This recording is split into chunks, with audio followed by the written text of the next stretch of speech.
Welcome back, guys. Episode 12 of the Vision Board Podcast. I'm Tristan Cannell. Alongside me, I've got my main man, Johnny Stofko. Let's rock and roll, ladies and gentlemen. We've got an awesome episode today. We've got Michelle Waterson, one of the best lady fighters in the UFC. I'm very excited to get her on. Hashtag the karate hottie. Absolutely, man. I can't believe she's coming on. It's cool. She's coming live from Albuquerque. Before that, I really want to thank all the listeners for tuning in. We've got a lot of support. The last 3 episodes we've already had was John Wayne Parr, Austin Trout, Billy Dibb. So we've brought some big ones on. So for those of you who haven't subscribed yet, please log on to iTunes, subscribe, and just leave us a quick review. We're bringing the biggest and the best this year. So yeah, check us out, man. You'll be able to find us now live from Twitter, the Vision Board Pod, Vision Board Podcast. Absolutely. But before we go on, just want a quick shout out to our sponsors, The Organic Trainer and Jackrabbit Slim's Barbershop. Yeah, first sponsor of this episode is The Organic Trainer. Check them out at www.theorganictrainer.com. This is an exercise tea company, all natural ingredients, based out of Sydney, Australia. As you're proceeding to the checkout, use key code TheVisionBoard to receive 10% off of all of your purchases. The second sponsor for this episode of the Vision Board Podcast is Jackrabbit Slim's Barbershop, located in King's Cross, Potts Point, Sydney, Australia. Before you book in, be sure to make an appointment with Dre. He'll leave you feeling so fresh and so clean. Let's ready to rock and roll. Let's do this. Definitely. All right, guys, stay tuned. We've got Michelle right after this. It makes me wanna creep. I got something for your mind, your body, and your soul. I got something for your mind, your body, and your soul. The Vision Board Podcast, hosted by Johnny Stofko and Tristan Cannell. Vision Board Podcast welcomes the Karate Hottie, residing out of Albuquerque, New Mexico, fighting out of the Jackson Wink MMA stable with an MMA record of 13-4, currently ranked number 10 in the ladies strawweight division, the former Invicta FC Bantamweight champ. We have Michelle Waterson. Michelle, welcome to the show. How are you doing? We're doing great. How are you? Hanging out, feeling good. Awesome. It's great to have you here. Just first off, we know you're a black belt in karate. You've got a blue belt in Brazilian jiu-jitsu. Can you just tell the listeners how you first fell in love with martial arts and fighting? Yeah, I have an older brother, and I just wanted to do whatever he did. And we kind of grew up in the era of Mortal Kombat and Ninja Turtles. and so it really kind of became a passion of ours when we started getting into it was kind of like a local community karate. And we just really fell in love with it. The discipline of it, I think, because my dad was in the military, so having that kind of similarities with the discipline and the honor and the respect, and it just made sense for me and my family, and we kind of just took it and ran with it, and haven't looked back since. It's been dabbling in martial arts ever since then. That's awesome, Michelle. In regards to Mortal Kombat, who is your favorite character? My favorite character? I like Katana. Oh, really? Okay. I like Sub-Zero. Sub-Zero's cool too. Scorpion's cool too. I like. There are so many of them. It's funny when you're a kid though. You're like loyal to the one, and then you get older, and it's kind of like I kind of like more than one. It's interesting. Yeah. Michelle, is it your birthday? Tomorrow. See, Alright. so talking to us, we're kind of like time traveling because it's January 6th here and the 5th there. So we'll be the first to wish you happy birthday. Happy birthday, Michelle. Oh, thank you. You're welcome. So my question for you, I always wondered this. So you're in the octagon, and you're in the middle of a battle, and you have all these disciplines that you could reach in your back pocket for. You got your karate, you got your Muay Thai, your BJJ. Is there one specific discipline that if you're in deep water, you could refer to and you're comfortable with? You know what? I feel like I always revert back to my karate just because I've done that the longest. But a decade later, fighting with Coach Jackson, I feel really comfortable grappling. I think there's just something about being able to have, contact with the other person and feel where they go that kind of puts me in a comfort zone. Yeah, I've seen, if you look at your record, you fall in love with the submission victory, so it's definitely, it's a skill to just be able to be that multifaceted. I remember it wasn't too long ago in the UFC Pride days where people were really, one-dimensional sometimes, and to see where it's evolved, it's kind of a cool thing to be able to watch that. I don't think you can be an MMA fighter these days without having, multiple training backgrounds. Yeah, fair enough. Yeah, for sure. Now, was there any major influences in you moving up to MMA? I've heard that maybe it was Donald Cerrone. Is that true? Yeah. Like I said, I had the karate background, but I was I was actually a ring girl for one of his events, and I think we were doing some promotions and stuff like that. I remember talking to the promoter and asking him if they ever had female fighters because that's my background as a martial artist, and I think Donald overheard it, and there was like a smoker locally that had fallen through, and he overheard me talking and came to my work and left a note at my work and was like, if you're serious about training, get your ass in the gym, and he started training me. That's awesome. Michelle, so in the UFC women's division, it's kind of limited to the 135 and 115. Fighters like yourself coming from the 105, you got Chambers at 105, kind of put in this battle to fight at 115. Do you feel 105 is your more natural weight, or do you like fighting at 115 a little bigger? I felt like right now 115 is probably more natural for me. When I was fighting at 105, it was natural for me then, but just those last couple of weight cuts were really hard on me, and I just have to accept the fact that I'm getting older and my body's holding on a lot harder than it used to. Yeah, piggybacking on that, are you for the new rule the UFC put in with the IVs and limiting after the cut and all that stuff? What's your opinion on that? I am. I mean, I've never really done IVs, and so I can't speak up on who else does it. But, I think what they're trying to do is just make the sport the safest for the fighters. I don't know how many times, fighters have collapsed because they're cutting so hard. And, maybe it will force a fighter to rethink what's more important to rehydrate, or to not cut too much weight and go up a different weight class. I mean, it's helped me. I feel like I'm able to focus more on training and less on diet. Yeah. Michelle, just as a pioneer and obviously one of the best female fighters out there, just as you were going through the ranks, did you ever face things like obstacles such as like discriminations from the guys and things like that, people that didn't want to see ladies fight? Within my gym, never. And that's why I love being at Jackson's, because they don't treat you like a girl. They don't treat you they just treat you like a fighter. If you come in and you put in your time, then you're one of their teammates. And I kind of just, once I moved out here to Albuquerque, just piggybacked on that, and whatever else outside and influences or other outside opinions didn't really matter to me. Michelle, we speak a lot about on this platform about inspirations and motivation. So for anyone listening, maybe some young females who are maybe doing gymnastics right now but are flirting with the idea of maybe getting into a combat sport, what's your advice for them? Yeah, I just think that if you're passionate about something, go for it. Don't be nervous or afraid that because you're doing something outside of the box that it's not meant for you. Or, everybody has their own path, and if it speaks to your heart, then go for it and listen to your heart, because that's what matters, not everybody else's opinion. Right on. Yeah, well said, Michelle. Now, just back to being part of Jackson Wink MMA stable, can you just let us know where you first met the coaches and how you got in such a highly regarded stable? Yeah, like I said, I was training. Sorry, that's my phone. Busy. Everybody's wishing me happy birthday. That's awesome. I was on the show in Vegas. It was a Fight Girl show, which was kind of like Ultimate Fighter for Muay Thai female fighters. And I did that reality show, and after that, I kind of was trying to figure out what I was going to do.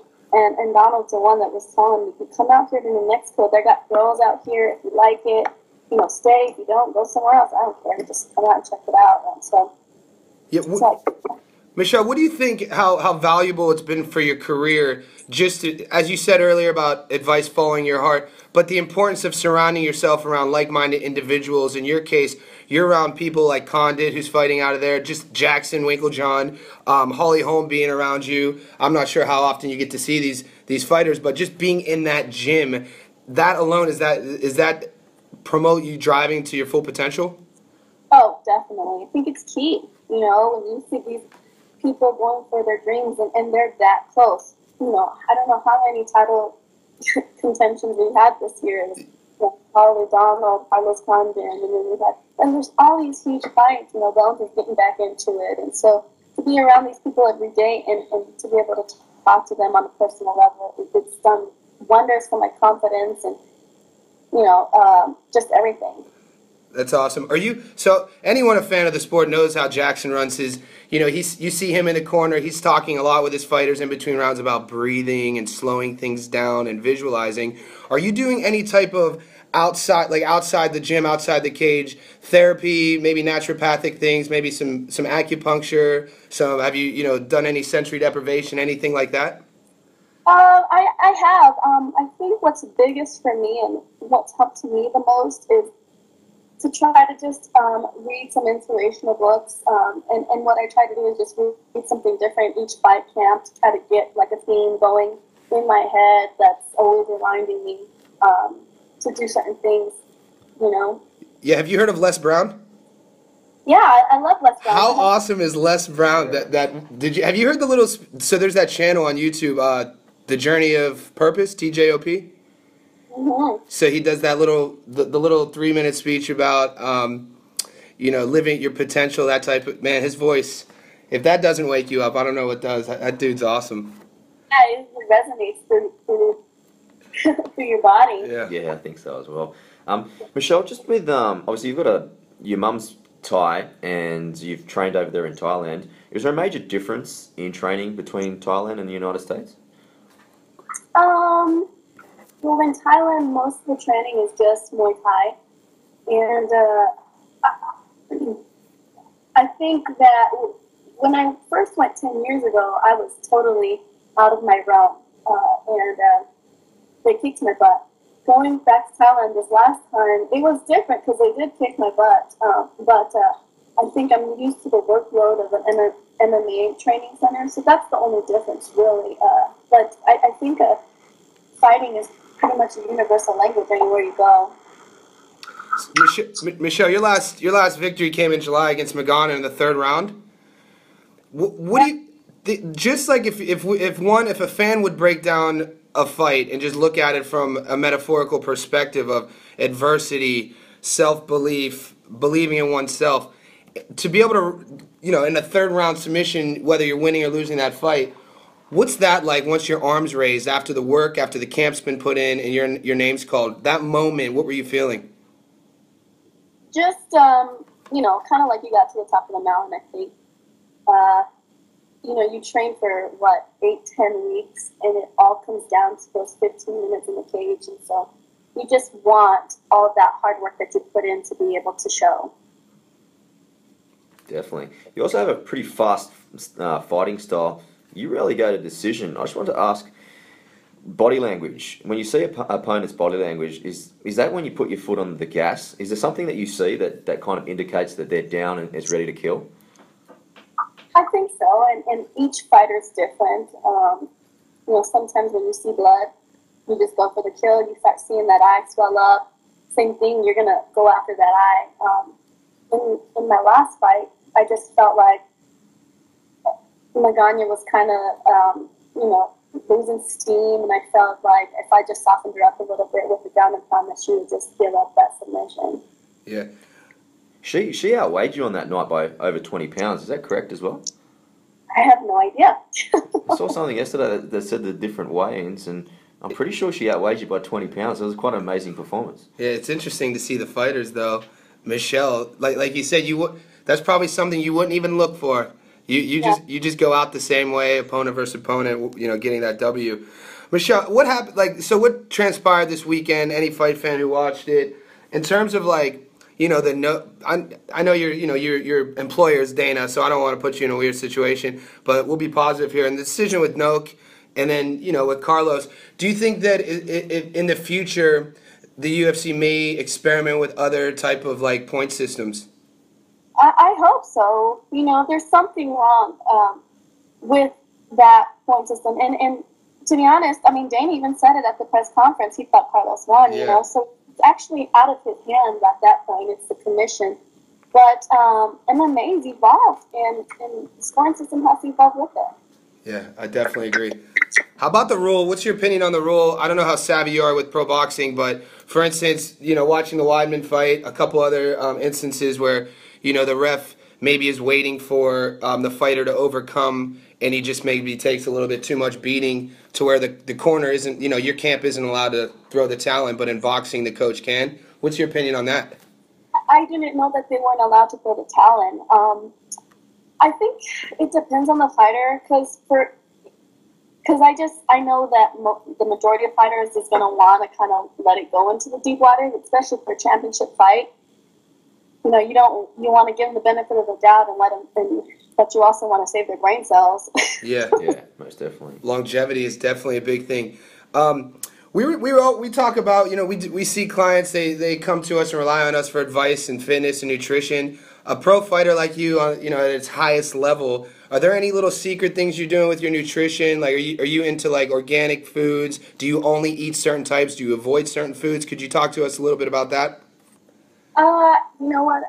The nutrition's probably the worst for me, but I think the best thing that I could say is just try to eat healthy all the time. And if you're craving something, then don't deprive your body of it. Don't deprive yourself of it. Eat it and work it off. Like, just make it a habit to eat healthy the majority of the time. What about supplements, Michelle? Are you taking any supplements at all? Am I taking supplements? Yeah. Yeah, I don't take much supplements, but the supplements that I do take are from my sponsor, Onnit. Okay. And I really like their stuff because it's real chill. It's not overpowering, and it just is more to go along with eating healthy. Yeah, I've taken the Shroom Tech and the Alpha Brain. The nootropics. Have you read anything about like the nootropics, the cognitive mental enhancers that are found in nature? Yes. Yeah, how interesting is that? Like, parts of our brain that aren't wiring normally can be just by the foods we put into it. I think it's total. I think that's the reason why we evolved and the chimps didn't, because we were eating certain. Okay. So are we going down the realm of Terrence McKenna here? If that's what he thinks, that's what I think. Right, dude. Did you read Food of the Gods? No. Oh, so McKenna has a book, Food of the Gods, and he talks about 30,000 years ago, the reason why cave art just started popping up in caves 30,000 years ago. And he says the reason is the earth went through this massive apocalyptic flood. The greens started growing from the ground, and the cavemen started eating the plants, and one of those plants had psychedelic properties such as psilocybin, and they started expanding their consciousness. Wow. It's pretty interesting. Yeah, it's Food of the Gods. You check it out. I'll send you the link. I'd love to. Michelle, how did it feel when the UFC came calling, looking to sign you? It was a relief, definitely blessed to be able to say that they picked me up, especially after losing the belt from the big guy. I know that UFC usually don't pick up fighters after a loss, but hopefully they saw something in me that would benefit them. An interesting perspective on fighters once they become a champion. So, an aspect that I think the average fan doesn't really know the pressure of. You having won a championship and then having defended the championship, defended your belt. What were the pressures like? What was the difference? I just feel like when you're the champion, you have a responsibility and obligation to that organization. You're kind of like, the poster child of that organization. And so you kind of want to do whatever you can to represent the organization the best way you can. Excellent. And just in the last year, we've watched your division, the 115 division, evolve. I remember I'm watching the fights, when season 20 came out, and one of my friends, I'm not going to name drop, and I'm watching the fights, and I kind of was thinking to myself, I don't know if there's enough talent here to fill this division. And then as the months pass, and where we are today, that division is evolving like with a lot of talented strikers, dangerous grapplers. Where do you feel you fit in the mix? I'm not asking you to call anyone out, but with your self-confidence, your background, your resume, where do you feel you sit in there? I feel like they have me in the rankings pretty well, the top 10, and hopefully by the end of this year I can get into the top 5. Those are my goals. Great goals to have. Definitely.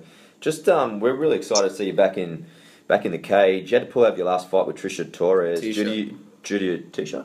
Yeah. Due to a knee injury. Can you just give us a little update on your injury and when you expect to come back? My knee is getting better every day. So it's kind of a combination. I feel like when you have an injury, it just kind of, you don't just get one, you get a couple. And so I'm dealing with a knee injury and just trying to heal up my body. My knee's good. It's rusty right now. After you come back from an injury and you try to get back in, you got to oil that up a little bit. Michelle, could you talk to our fans a little bit about, Tristan and I are well versed on the Fight Mom documentary, the trailer. You watched that trailer, it's amazing. Could you tell our listeners a little bit about it? Well, the filmmaker is from Canada, and he does a lot of small documentaries for hockey teams and baseball teams and a lot of just different sports. And him and I met 2.5 years ago, maybe 3 years ago, and it was originally just supposed to be a short 5-minute piece, and it ended up turning into this 2.5-year documentary that they've been doing with us, following us around. We've actually gotten to capture a lot, like you said, with me defending my belts and me losing my belts and me getting picked up by the UFC and me fighting my first UFC debut out in Vegas. And they were able to capture all of that and a lot of the behind-the-scenes training and a lot of the at-home life. And I think it's a really inspirational piece for anybody that is, struggling to get out of that routine that we all find ourselves in. Yeah. And are you just looking for some funding for the documentary as well, were you?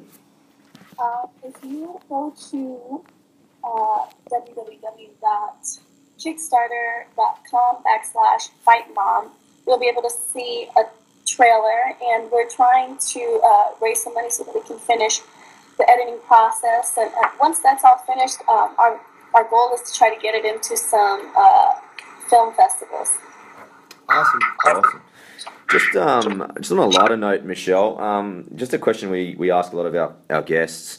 If you were to host a dinner party, excluding your family and friends, who are the 5 people, dead or alive, that Michelle Waterson would invite to a dinner party? Oh, man, that's interesting. I'd like to invite Mike Tyson because I think he's just such a character. Yeah, definitely. Maybe Adam and Eve. Adam and Eve. Well, they did create the world, didn't they? Wow. People on the earth, that'd be interesting to see what their thoughts. See what they look like. Yeah. You got 2 more? Jesus? She has a lot of insight. He knew what he was doing. Jesus and Buddha. There you go. Well, Judas and Judas might fight, so you better be careful. Did you say Buddha? No, I think he said Judas. Judas? Did she say? Buddha. Buddha. I She said Buddha. thought you said. Listen to I this thought guy. you said Judas. I thought Judas and Jesus might be having a bit of a fight. Australians are conspiracy theorists. You see that? Michelle, so what I like to ask now is, so we like sending our guests off, leaving us with some words of inspiration for our listeners, some advice, something, motivation. Share anything with us that you feel that we could take for in usefulness. I just think that it's important for all of us to have that voice inside of our head that speaks to our heart, and whether you're just make sure that you're continuing to move forward towards that goal, even if it's very, very slow. It's better than just standing still. That's awesome. Awesome. That's awesomely said. And Michelle, can you just let everyone know where they can reach you either online or on social media?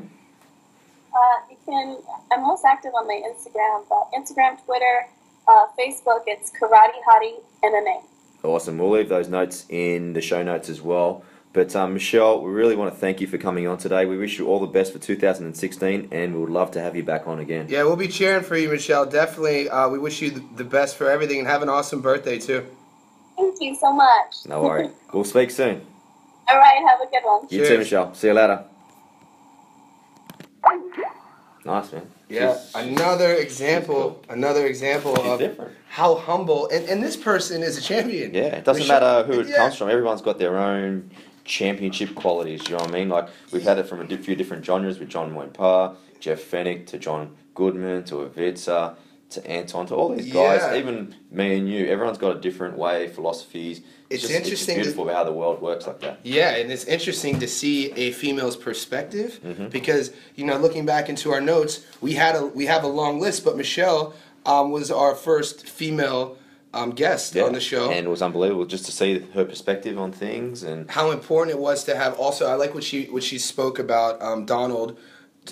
To our listeners who don't know what we're talking about, that's Cowboy Cerrone. He's a perennial contender, fought for the belt at 155. He's actually fighting in 5 one of weeks. the pound for pound best. Yeah, in one of the sport, best so. in the world, and he's a Muay Thai fighter, and Michelle was a Muay Thai fighter, and at the time, it was only 10 years ago, she said, it was, and 10 years ago is nothing. I mean, we're 10 years ago, we were 22, 23 years old, but in her career, her profession, Yeah. it didn't exist. Think about that. That's crazy. So when we say pioneer, that's what we mean. Pioneer, trendsetter. In 100 years, this name will be in the history books of champion and one of the first champions at this division, and she's going for a second at 115. And that alone is a crazy stat, Yeah. too. 2 different divisions. I can't wait to see her fight actually again. Yeah, 'cause with- she's all action. And with Tisha, so Torres, I had a little misprint on my notes on that. But Tisha, she fights out of in Florida, out of Coconut Creek, American Top Team. They match up really well. They match up really well, and the styles are really well. Michelle is a little bit taller, I think. I don't want to misquote that, but yeah, it's a fan's dream. So that was supposed to be on the UFC 194 card, and when Michelle got Well, that was on the Conor McGregor, was it? yeah, The undercard? yeah, and when Michelle Yeah. got that could headline a fight night. So when that fight, I was just reading a headline, when that fight got canceled due to injury, people were like, because the avid MMA fan knows who Karate Hottie is, knows Tisha Torres, because for the longest time, Invicta FC was the driving and heartbeat of women's MMA. So you had fighters like Felice Herrig, Alex Chambers, who's Sydney-based, Astro Girl. She fights out of Coconut Creek now, American Top Team. And this was their platform. So to watch in these last few years, Dana having the show, the first ever all-female UFC contender show, I think it was Tough Season 20, which was the introductory season of the 115 division. It was really a chance to display all this talent. As you mentioned, but Dana White must be very happy about what's happened in the 115 because it's gone from nothing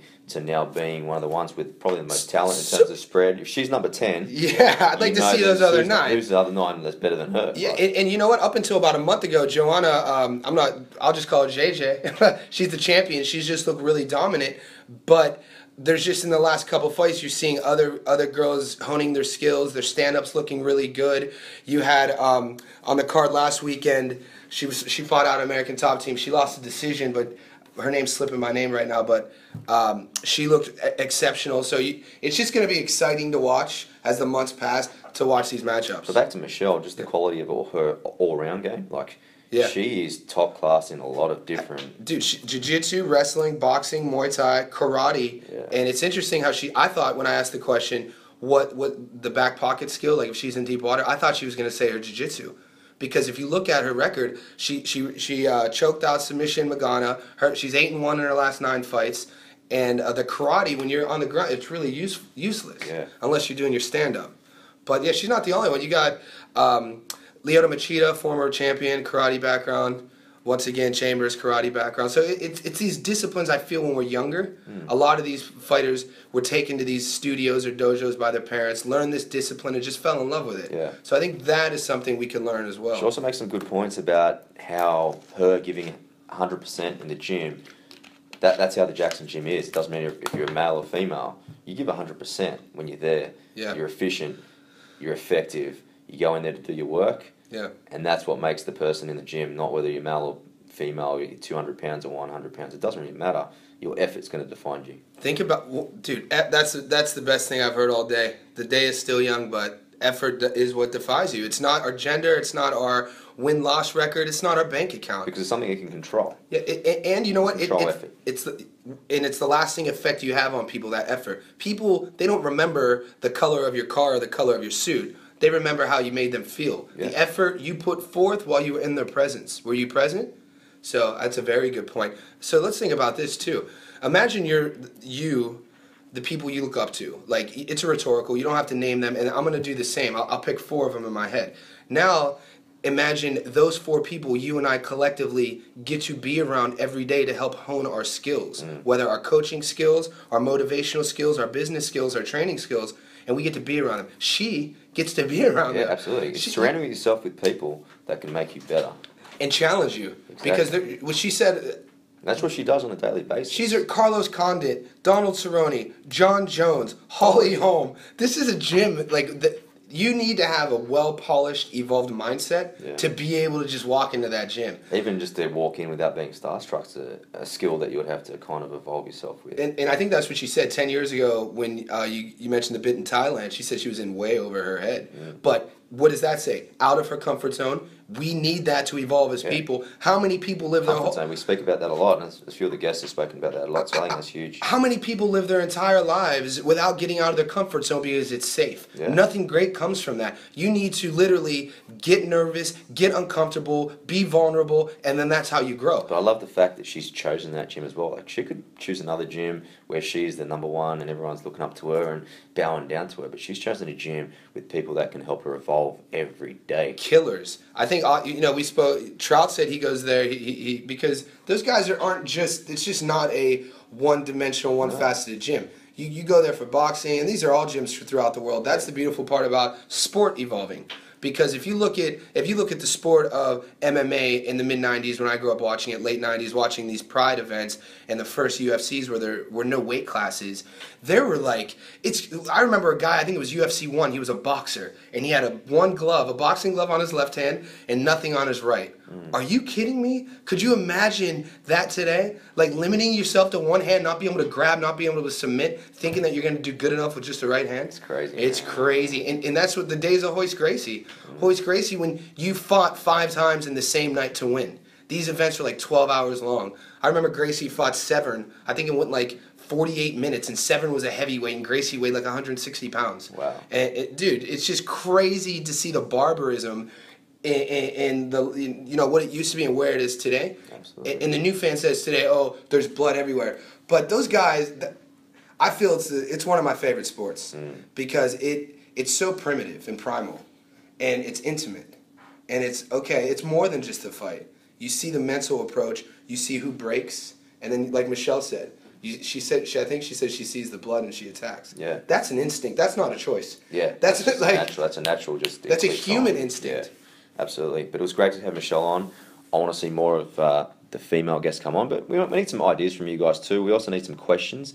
We want to have our questions and answers flowing freely. So we've got a new email address. So send any questions or answers, guests that you want to be seen. Send it all to info@thevisionboardpodcast.com. We've also got our brand new website, www.thevisionboardpodcast.com. It's got a lot of information. It's pretty easy to access all the episodes, and it's got links to our Facebook, Twitter, and also Instagram posts. Yeah. So before we leave, Johnny, you just want to spit out your web address and just what you got going on that site, man? Yeah, before I go personal, I want to talk about our new Twitter handle too. The Vision Board Podcast is live on Twitter. You can find us at Vision Board Podcast, at Vision Board Pod. And you could respond to us there, send us messages as well. So hashtag too. Yeah, hashtag The Vision Board Podcast.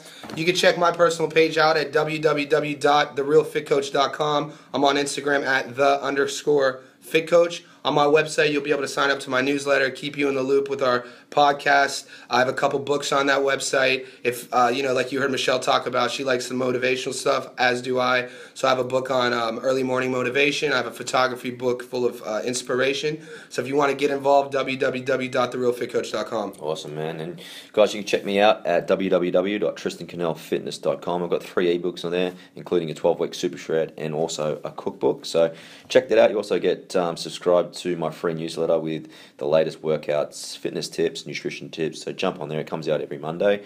In the meantime, just remember, subscribe via iTunes if you haven't already. Just helps us support a little bit and just helps us just advance up those and just grow a little bit more, which we want to see because we want to keep bringing on guests like Michelle because she's awesome and we really appreciate your support on that as well. Before we go, Johnny, we've also got a host of guests coming on. We've got the likes of Tate Fletcher coming on. Yeah, Tate's coming on. If you don't know who that is, Google him. He been in movies, former UFC fighter, entrepreneur, started a couple companies, very inspired, motivational dude. I can't wait for that show. Definitely. We've got one of our colleagues, Graham Morris, who's strength and conditioning, one of my mentors. NRL guy, right? Yeah, NRL guy coming through. So he's got a lot of things to say. He's got a great background. He's got 2 master's degrees, so it's going to be awesome to hear from him. He's a strength coach. We've got some awesome entrepreneurs and some of the biggest guys in the fitness game. We've got Adam Bornstein, John Romanello, and Jason Ferrugia coming on. So it's going to be a big, very big excited month about coming that. up. We've got some of the younger boxer boys and a couple of NRL referees coming on as well. Yeah, and guys, our favorite thing about this is we get to learn. If once we get these videos,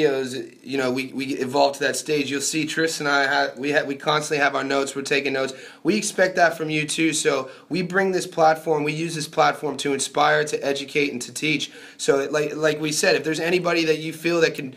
We use the word dynamic a lot. When we're writing, I use the word dynamic individuals. There's no such thing as fame. There's no such thing as celebrity. But anyone could be a dynamic individual. And if you feel you know one or you are one and you have a dynamic story to tell, send us a message. Yeah, definitely. Guys, Johnny, you have a great week. Before we leave, actually, I'm very silly. Sponsors, yeah. The 2 sponsors for this show, we have The Organic Trainer. Check them out at www.theorganictrainer.com. I was actually feeling under the weather last night, and I had the Calm Tea. It's a sleep tea chamomile.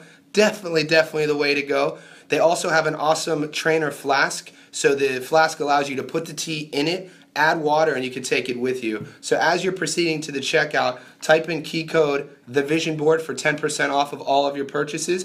Our second sponsor for this episode is Jack Rabbit Slim's Barbershop. If you're living in the Sydney, Australia area, check Dre out at King's Cross and Poss Point. Make sure you set up a session with Dre. He's always booked. He'll leave you feeling so fresh and so clean. Most definitely. Well, Johnny, you have a great end to the week. You too, man. And we will chat soon. I wanna rock. Peace. Way to rock. Yes, sir. Peace.